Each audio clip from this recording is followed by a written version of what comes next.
Hey everyone, it's Hirsch Wilson, and this is the next in our series on resilience, or the ability to bounce back from difficult times.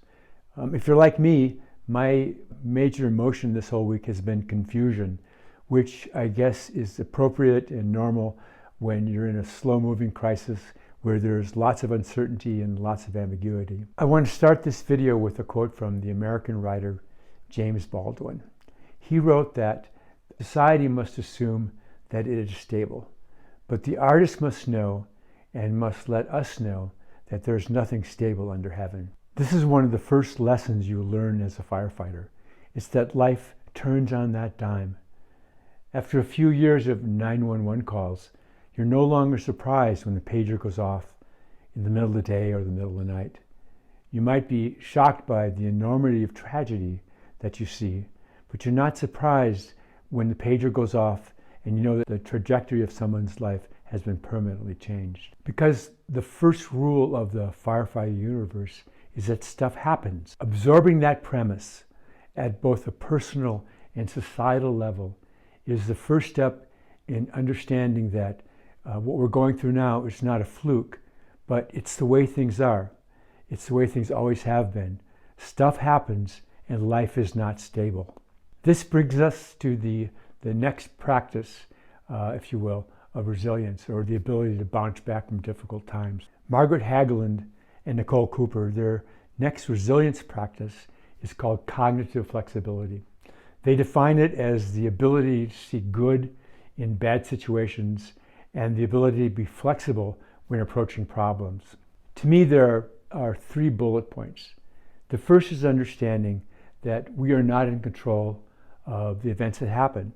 At a personal level and now at a global level, stuff happens out of the blue that we are not in control of. All we are in charge of is how we choose to respond. Let that sink in. We are not in control of the stuff that happens to us. And I think this pandemic experience has been a demonstration of that fact, that we can have plans, we can think we're in control, but it's an illusion. Stuff happens out of the blue. Next, we can create meaning even in the darkest and most tragic of circumstances. Viktor Frankl, the Viennese psychiatrist and Holocaust survivor, wrote that what allowed him to survive Auschwitz was that he created a meaning for himself. And his meaning was that he was going to survive the Holocaust, survive the death camps, in order that he could teach what he had learned from those camps. And I always think about this one point he wrote about in his book, Man's Search for Meaning, that even in the worst days of the Holocaust and the worst days of the camps, there was always one man who would give up his last crust of bread to another prisoner. That was such an inspiring story that even in the darkest of times, we can keep our humanity and we can help and serve others. Finally, cognitive flexibility is the ability to accept and sometimes even embrace change. When the world is radically changing around us, we can't cling to the old. Life doesn't go backwards. It's kind of like a river in flood. It chaotically moves forward, and trying to cling to the present or cling to the past is like holding on to branches in the river in flood. It will tear you off those branches and move you forward whether you want to or not. So cognitive flexibility is first the understanding that we're not in control of the events that happen to our lives. All we can do is control how we choose to respond.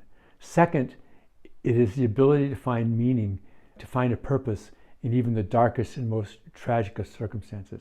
And finally, it's the willingness and the ability to accept change, to accept that things are not going back the way they were, that we are into a new future. The last thing I want to leave you with is a quote by one of my favorite novelists and poets, Hermann Hesse. He wrote, "I began to understand that suffering and disappointment are not there to vex us or cheapen us or take away our dignity, but rather they are there to mature us and transfigure us." So I hope this helps. I hope you're doing well. Remember, stay safe, wash your hands, and I'll see you next week.